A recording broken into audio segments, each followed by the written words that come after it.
ndorteel xibaar yi dañu koy dooree ak docteur Babacar Diop ak ñeneen ñeent ci ay étudiants daal dinañ leen di may bàyyik néggandiku di liberté provisoire Guy Marius Sagna ak ñeneen ñaar ñoom dañoo gàntal goog ak liberté provisoire ba léegi dañuy des ci kaso bi marche bi collectif ñoo lank ñoo bañ a amaloon tey jii dañ ko mujj tas takk der yi ñoom ñoo def lu ni mel am ca ñenn kilifa yu jiite goog kuréel ku ci demee ni Aliou Sané ak Thiat ñu teg leen loxo daaniñ ci ànd ak suñu reporter ya ñu nekkal ca yooyu ko bërëb collectif bi tax fii ak lu yées fanweeri simili dinañ jàkkaarloog taskatu xibaar yi ca centre de bopp addu jëm ci seen manifester boobu nga xam ni moom lañ doon amal ni ki tey jii tàggat yaram dañ ci ànd ak Malal Junior Diagne arobase ak Jo Maron li ci yéene kaay yi moom mooy ndar képp xibaar yi dal leen ak jàmm Assane Diouf moom moo nekk ci machine bi nañ ko waxee ci bopp xibaar yi noonu lañ koy dooree docteur Babacar Diop ak yeneen ñeent ci ay étudiants yu ñu tegandoo woon loxo gannaaw li nga xam ni moom moo di manifester ba ñu amaloon ñoom Guy Marius Sagna daal dina leen di bàyyi may liberté provisoire moom Babacar Diop ak ñeent ñooñu kii di Guy Marius Sagna nag ak ñeneen ñaar ci ñoom dañ leen a gàntal boobu ak bàyyik néggandiku kon dañuy des ci kaso bi ba léegi sànq lañ ko firndeel ñii di avocat yi dañ ciy déglu kenn ca ñoom maître Khoureyssi Ba lay wuyoo ci jokkoom ak Babacar Fall. maa ngi dëggal ni effectivement professeur Babacar Diop ak xale yi disons les étudiants juge bi accorde na leen liberté provisoire parce que le parquet ne s'y est pas opposé que dëgg la mais dans le cas de Guy Marius Sagna Fallou Galass Seck ak Ousmane Sarr procureur s'est opposé et le juge l'a suivi ñoom ils restent en prison donc mën naa confirmer effectivement que Babacar Diop ak étudiants yi ñoom bàyyi nañ leen.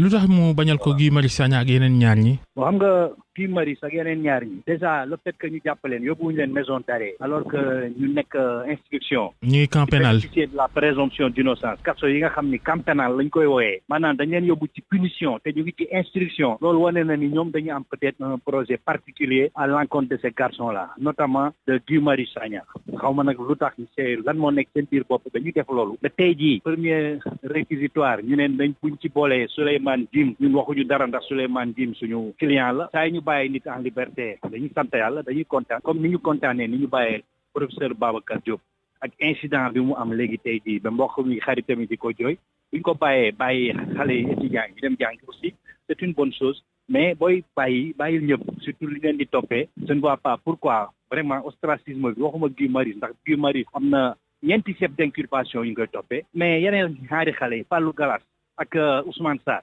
ñoom ak ñeneen ñëpp benn la ñu ngi leen toppee participation à une manifestation non autorisée maanaam interdite dans ce cas dañu leen bàyyi parce que loolu moom 2 poids et 2 mesures la xaw ma ban façon kumba am ndey maamu ndey la mais bi daal vraiment xaw na doy waar daal. mu nekkoon maître Khoureyssi Ba di kenn ci avocat yi ñoom docteur Babacar Diop ki seeni ko ñooñ suñu ndaw la ñu toogal ca prison bu Rebeuss di Omar Mbow xam naa daañu si dellusiwaat ci suñu yeneen i xibaar beneen xibaar bi tey jii moom moo nekkoon doxub ñaxtu bi nga xam ni waa collectif ñoo lank ñoo bañ doon nañ ko amal ca place de la nation Obélisque foofa nag ci ak mujj tasaaroo la mujjee ndax ñi di takk der ya mayu ñu leen fu ñu yàqee seen nag Papa Balla Gaye ñoo ngi lay nuyu. maa ngi lay fay El Hadj Ndate Diop. yaa ngi foofa ñu doon amale rassemblement bi gannaaw ba ñu dàqee ñii di organisateurs yi teg loxo ñenn ci ñoom mu mel ni xëqante amoon na fa. waaw Ndate comme ni nga ko waxee noonu la amee ndax ki nga xamante ne moom mooy Cyril Touré ñu gën ko xamee ci turu Thiat ak Alioune Sané ñi nga xamante ne ñoom ñoo jiite mouvement bi wala collectif bi di ñoo lank ñoom ñëpp jamono ji ñu ngi ci loxoy police mën nañ jàpp itam ne am na ci ñeneen ñoo xamante ne ay anonyme la ñu xamuñu leen ñoo xam ne itam ñu ngi bokk ci kuréel googule ku ci ñëw di manifester police daal di lay teg loxo ndax li ñuy def nag bokk na ci civilu bu ko defee nga ñëw taxaw ci biir mbooloo di wax ñu daal di ñëw jël la yóbbu léeg-léeg lépp nag boole ceeg grenade lacrymogène yi nga xamante ne moom la ñuy sànni saa su demee ba nga xamante ne taskatu xibaar yi ñu ngi jël ay réaction mu doon loo xamante ni si ni daanaka mooy tax lépp li nga xamante ne ñoom takku der yi bëgg nañu ko muy fexe yoon yi dem beeg dikk gi gën a yombaat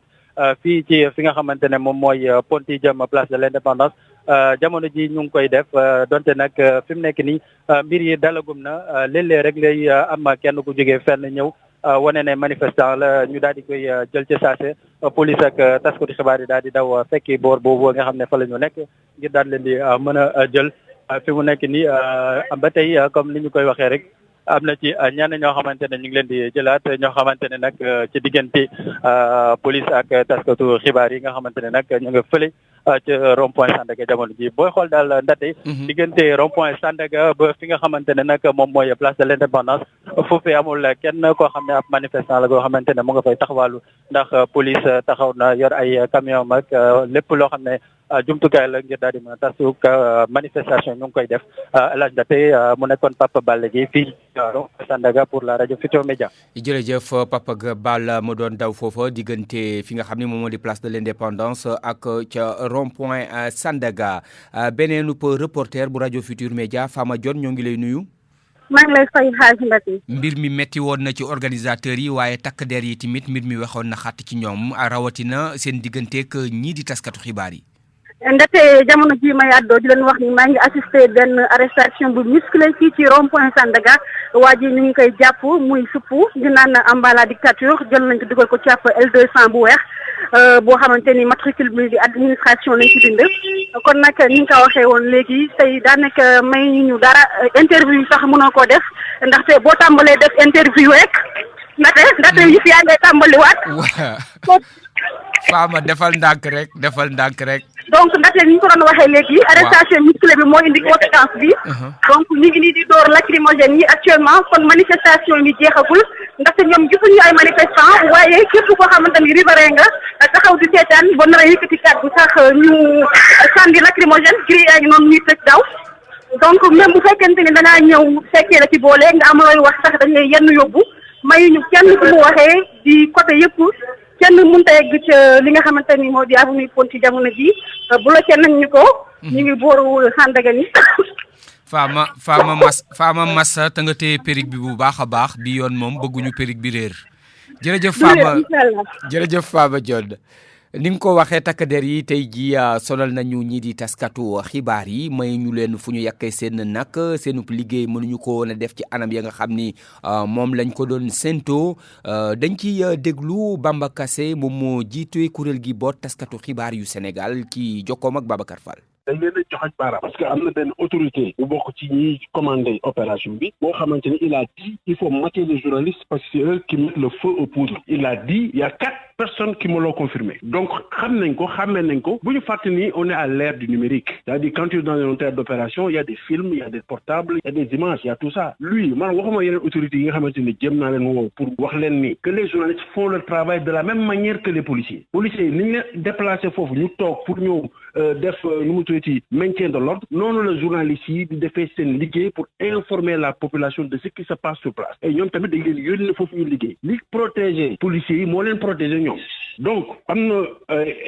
kenn ci kilifa policiers yi et c'est dommage quoi c'est-à-dire de plus en plus on a en face de nous des policiers civilisés je veux dire qui ont un certain niveau mais il y a toujours dans un groupe des gens qui pensent qu'ils sont au Moyen-Âge donc le commandant là parce qu'il a un grade de commandant qui a demandé à ce qu'on charge les journalistes eh bien qu'il sache que même l'ordre qu'il donnait a été enregistré et qu'à un moment donné si jamais il y a un écart, eh bien, il sera le principal responsable et on ne le laissera pas. Bamba Kassé njiital Synpics di kuréel gi nga xam ni moom moo boot taskatu xibaar yu Sénégal doon ñaawlu kon bunduxatal googu ñu doon bunduxatal takk der yi te mu jugee ci génn ko kilifa gu ni daal taskatu xibaar yi nañu leen wan lu méttee métti ni ki tey jii may bañ leen a may fu ñu yàqee seenu ko nag waa kuréel gi nga xam ni ñoom ñoo sampoon moom ndaje di collectif ñoo lank ñoo bañ ci jamono ji ñuy wax ak yéen ñoo ngay wàcc fële ci centre de bopp ngir amal ab conférence de presse addu ci seen ndaje bi du ñàkk fii ak suñu yeneen i xibaar ñu ànd ci ak Abdoulaye Diop di ndaw lañu fa yabal ñeent fukki simili moom moo bootu ci ñeenti waxtu. ñuy wàcc campagne bi nga xam ni ci la ñuy bind ñi jëm ci maanaam téeméeri junni logement yi nga xam ni moom la ñu fas yéene jëmle ci askanu Sénégal ngir yombal leen lii di dëkkuwaay bi mu di programme boo xam ni daal lañ ca bëgg moom moo di ay location lay doon location vente ci diggante fukk ak juróom ci at dem ba ñaar fukki at ak juróom ñu ne nag lañ koy wecceekoo ci koppar ma nga jàpp fukki million jëm ba fukki million ak ñaar inscription yi door nañ ko niki tey ci suba leeral yeeg Nafissatou Sila www.100000logements.com di plateforme ngir daal di inscrire ngir am ci dëkkuwaay yi campagne bi la nag tey ji la tàmbali ak ministre de l'urbanisme du logement et de l'hygiène publique ngir Abdou Karim Fofana fexe ba sénégalais yi am kër doon na lu war te lépp nag dañ koy jaarale ci transparence ku bëgg ci kër yi faaw nga bindu ndaxte kër yi du ñëpp ko tax a jóg ñi nga xamante ne mën na am seen salaire àggul fa mu war a àgg wala seen am àggul fa mu war a am wala am nañ waaye banque yi duñ leen lebal moom moo ko tax a jóg képp ku ci bindu rek danañ mën a xam yow fan nga féetee sa payoor fan la toll ak sa am fan la toll ndax am nga kër Sénégal wala amoo ndaxte ku am kër ba pare état mënatu la jàppale. am kër yooyee nag dafa am nu mu tëddee. ñi nga xam ne ñu ngi góorgóorlu di liggéey ñi nga xam ne ñu ngi góorgóorlu di yàqantu nekk commerçant ñi nga xam ne artisan lañ ak képp koo xam ne yaa ngi doon salarié weer bu dee ngay fay luyaas dajale tamit ngir loo mën a am suuf ëllëg loo mën a tabaxee ëllëg loo mën a bàyyee fi sa njaboot kër goo moomal sa bopp mu ne li mu bëgg mooy li dëkk yu développé yëpp di am maanaam nit ki luyaas bi muy fay weer bu dee bu ko joxee rek ci fukki at ak juróom jëm ñaar fukki at ak juróom moom këram nit ki di bañati di dajale ba pare di fay luyaas 100 000 logements yooyee nag ci defar bekk ci utin ba état bu Sénégal day def kéem kàttanam ngir daal di yombal procédure yi fexe ba promoteurs yi ñu jàppale leen ba suuf jàppandi ci ñoom fexe ba ñu jàppale leen it ba nga xam ne lépp luy impôt wala taxe wala droit de douane wala yeneen ak yeneen ñu woyofal leen ko ba nga xam ne kër yi nga xamante ne moom la ñu yéene Sénégalais yi njëg mi dana mën a jóge ci fukki millions ak juróom-ñett wàcc ba ci fukki millions ba fukki millions ak ñaar su weesoo dispositif en ligne boobee ay formulaire dina am ca préfecture yeeg sous préfecture yi ak itamit services régionaux yeeg départementaux bu urbanisme rax ci dolli ay équipe yuy déplacé wu ba sax ñi nga xamante ne ñoo nekk ci secteur informel bi. Nafissatou Sila tey ji di fukki at ak juróom-ñett gannaaw ba Léopold Sédar Senghor njiitu réewu Sénégal ba woon dëddoo tey ji nag ay naataangoom yu waa parti socialiste demoon ca fa nga xam ni moom moo di bàmmeelam ca armeer ya nekk ca Bel Air ngir delloo ko njukkal ak fàttaliku ko Salimata Aw.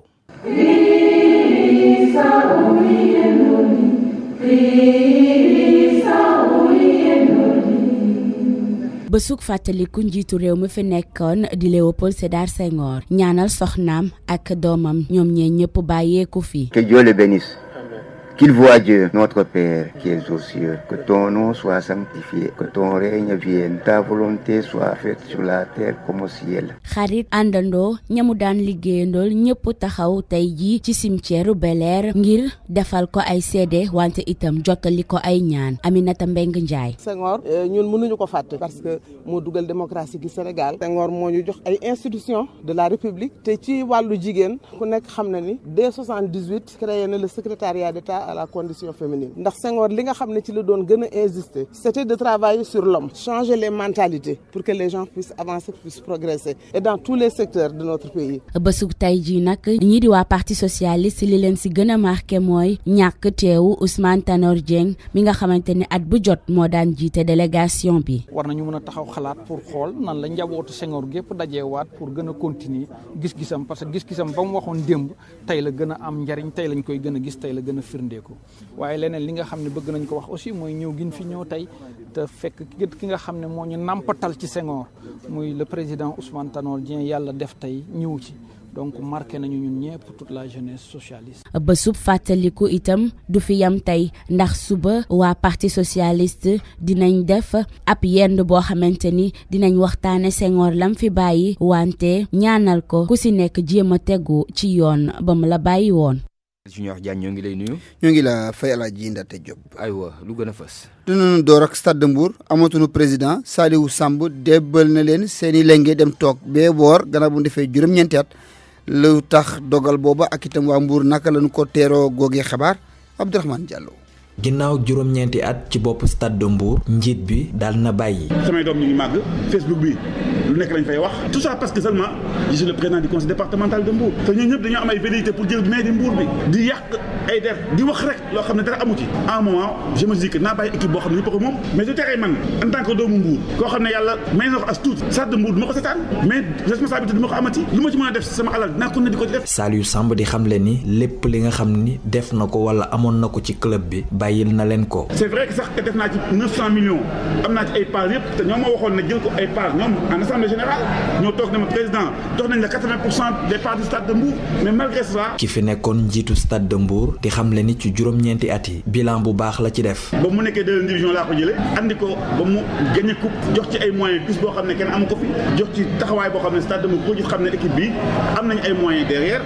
manqué wuñ dara avec un budget de presque de 120 millions boo xam ne 15 millions la maire bi di jox li des yëpp yaa ko jëlee sa poche en bénévolat di xañ sa famille di xañ sa bopp. Saliou Samb di xamle ni fi mu ne nii liggéeyam ak njabootam la fas yéene tal RFM Mbour. Abdourahmane Diallo. beneen équipe Abdourahmane di wutum koppar ngir jóge ci Ligue 2 ñëw ci Ligue 1 mooy Guédiawaye Football Club gannaaw ab baal gu nu organisé woon nee na am na ci ñenn ci ñoo xam ne dañu digg woon joxe nañ ko am na ci ñeneen ñoo xam ne nag ba léegi ñu ngi leen di xaar gisaguñu leen ñu déglu ci Salif Sow. jàppal ma jàpp bi daa war a gën a fës ku nekk dugal ci loxoom ndax Guédiawaye FC mën a dem ci nu mu gënee gaaw Abdou Khafour Touré moo wax noonu ginnaaw moom ba mu defee loxoom ca mbir ma maanaam la mu diggee woon ci ay koppar samedi bay weesu ci soirée ba de gala ba joxe na ko chèque bu 1 million la génne teg ci table ji. kenn saxaluñu woon lem bi ñuy jël engagement bi donc li ci toppoon mooy ñëw respecté ko jàppale leen parce que ñu ngi ci liggéey bi soxla nañ ko donc ñuy ñaan responsable yëpp ñi nekk ci dëkk bi population yi vraiment ku ci nekk sa wërsëg li la yàlla wërsëgal nga am loo ci jàppale club bi parce que club bi ambassadeur dëkk bi la dëkk bi am na talent yu fi nekk am nañ infrastructure am nañ lépp pour rayonner dans le football sénégalais. ngir dëkk bi gën a mën a doxal faw ku nekk jàpp ci club bi nga xamante ni moom mooy teel drapeau dëkk bi di ko yóbbu fu nekk am na yeneen doomu Guédiawaye yoo xamante ni joxe wote woon nañ seenu kaddu ca soirée ba ñu ngi xaar nag la ñu waxoon ñu jëfee ko Abdoulaye Sall moom mooy président Guédiawaye association. am na ci ñeneen ñoo xam ne ñi jëloon nañ fay engagement ñëwoon nañu. jël ay engagement am na ci ñoo xam ne ñi wax dëgg yàlla commencé nañu di def ni moom la ñu waxoon ñoo ngi koy def suñu objectif moo di ñun wóor nañu ni gëm nañu ni ñi nga xam ne joxeeguñu seeni engagement dinañ ko joxe ndax ñun ci suñu bopp boobu ba léegi demaguñu ci ñoom kon bu ñu demee ci ñoom yaakaar nañu ni loolu ñu waxoon ne dinañ ko def incha allah. GFC ngir mu demaat ci Ligue 1 bi ci nu mu gënee gaaw ay moyens la nekk di ut nii ndaxte moom moo ko manqué jamono ji. GFC Guédiawaye ngir rajo Futur Média. Salif maa nga noonu kon nu jeexal ak wàllu match amical suba ca Lat Dior ca Thiès Sénégal ci jigéen ñi moo faa dajewaat ak Gambie ci wàllu beach soccer itam nee noonu dana finalu championnat bi dimanche ca place Jamalay golf moo caalaale ak waa Malika Alaaji Ndate. jërëjëf Malal Junior Diagne. ñu yegg si ci beneen pàccu xibaar yi arobase lay doon ànd ceeg Jomaroon. daleen ak jàmm ci arobase ñu waxtaane ci ñaar fukki ndaw yoo xam ne ca Kolda la ñu nekk ñu tàggat leen ci xarale yi ñu mën ko jëfandikoo ngir ñaax askan wi ñu bàyyi seen xel bu baax a baax ci fitna bi ñu fitna la jigéen ñi li ñuy xaar ci ñoom ñuy publier ay message yoo xam ne dina amal askan wi njëriñ Kolda Abdoulaye Diallo. ngir njëriñoo xarale yu bees yi ci xeex bi ñu sumba jëmale ko ci wàllu mettital yu ñuy teg ci kaw jigéen ñi rawatina xale yu jigéen ñi dañ fi tàggat ay ndaw yu Kolda ci nan la ñuy defee plaidoyer en ligne di yónnee ay xibaar ay photo ngir ñaax nit ñi te dimbale askan wi ngir ñu gën a xam wàllu yooyee mettital la. comme xale yi léegi nii am na ñoo xam dañuy gis sur internet dañuy saaga dañuy def lu ne ba des fois dana laal communauté nit naka la ñu war a waxee ci aada ak cosaanu jàmbur te doo ko tooñ doo ko saaga doo ko nit naka ngay nekk sa biir aada ak cosaan bañ ko weddi ndax soo nekkee dara doo xëy rek bëgg ko changé boo ci changé da ngay génn xeet donc naka la ñuy fexee ba am yenn évolution te du ñu génn xeet naka la ñuy dimbalee xale yi ba ñu mën a comprendre lu bëri ci seen communauté te du ñu génn xeet. dama ñëw Kolda pour former ndaw ñi ci nu ñuy utiliser réseaux sociaux yi pour mën dakkal li nga xam ne moom mooy excision mu nekk benn mbir boo xam ne bu doy waar fii ci région bi te ndaw ñi comme ñoom dañuy utiliser Facebook dañuy utiliser réseaux sociaux yi lu bëri ñu jàpp ni suñu amee communication bu jàppandi ci outils yooyu dinañ mën a xeex wala dakkal li nga xam ne moom mooy excision ci biir dëkk bi. xale yu jigéen yi bokk ci kuréel club de jeunes filles yu Kolda ak ay pères éducateurs ñooy rafetlu ci tàggat bi ni mel bi nga xam ne dina tax ñoom ñu gën a njëriñoo xarale yu bees yi. ci formation bi jàngal nañu nu ñuy defee suñu sensibilisation yi ci réseaux sociaux yi nu ñuy defee suñu VAD yi ci réseaux sociaux yi ak nu ñuy waxtaanee ak ñoo xamante ne ñoom ñooy def excision bi. mu ngi gën di bare ay ndaw yu ay projet programme di tàggat ngir wasaare ay xibaar yu ñuy jaarale ci xarale yu bees yi. ANPEJ taxawal guichet unique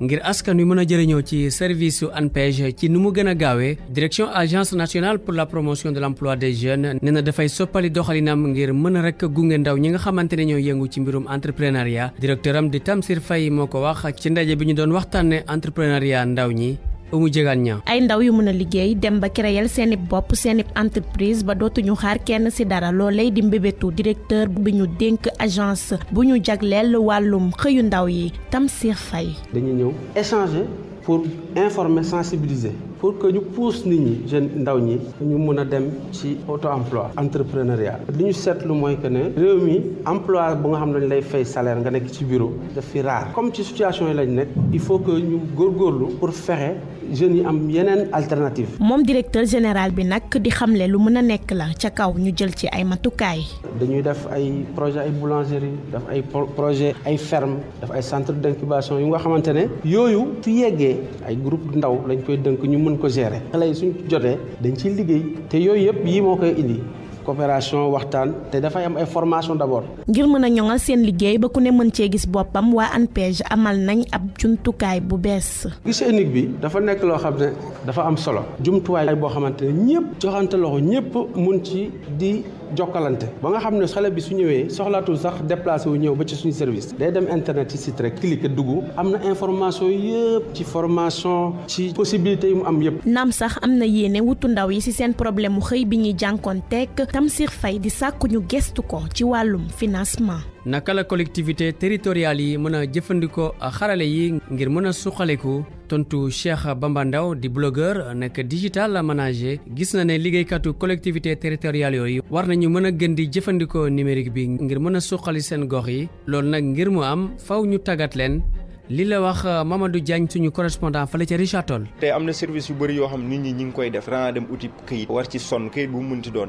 léeg-léeg nga def ci ay fan te loolu gis nañ ni léegi toll nañ ci jamono joo xam ne numérique bi war na ko mën a faciliter jàppale leen ñoom jàppale aussi population tey njiit yi ñu fal ci collectivité territoriale yi dañu am aussi compte bu ñu war a rendre population bi tey numérique ni gis nañ ni waxtaan ak sa waa gox soxlaatul ngay dem ci benn ngandimaame meeting pour mën a jàllale sa message tey am nañ ay canaux yoo xamante ni ci numérique bi mën nga fa toog yow en tant que njiit wax ak population bi wax leen say activité wax leen say programme say projet ak yooyu yëpp donc numérique bi aussi ci wàllu jeunes yi gis nañ ni mën na leen jàppale su bëri ci bu ñu leen formé ci bu ñu leen tàggatee ñu xam information bi parce que tey am na ñu bëri ñuy entreprendre sur internet di ci am liñ ciy am di ci suturlu te lépp ci numérique bi la basé wu. arobase fi la yem ci mixage bi Malang Sonko ñoo ngi leen di gërëm ci déglu bi.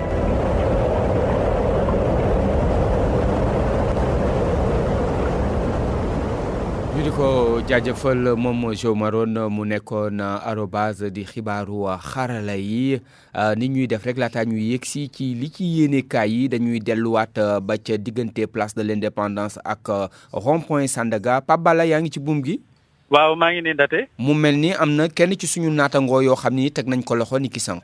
waaw mu ngi tudd Abdou Leye Ndiaye nekk DTV jël nañu ko léegi yóbbu ko fi mu nekk nii nag xamaguñu ci lu mu nekk waaye nag li ñuy faral di wax rek même bu fekkee nekk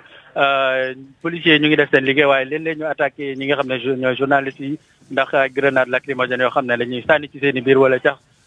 pour daal di tas fa nga xamante ne fa la ñuy taxaw kon li ñu mën a jàpp rek mooy suñu naataango bii di Abdoulaye Ndiaye nekk DTV jamono ji mu ngi ci loxoy takk der yi nag képp koo xamante ne dégg na ko moo xam ñi nga xamante ne ñoom ñoo yor kuréelu taskati xibaar yi ñu xamee ko noonu ngir fexe ñu daal di koy bàyyi ndax liggéeyam rek lay def comme ni nga xamante ne ñëpp ci terrain bi noonu la ñu nekkee jamono ji laaj Ndate. jërëjëf Pape Balla daanu ko topp ñu yegsi ci beneen pàccu xibaar yi.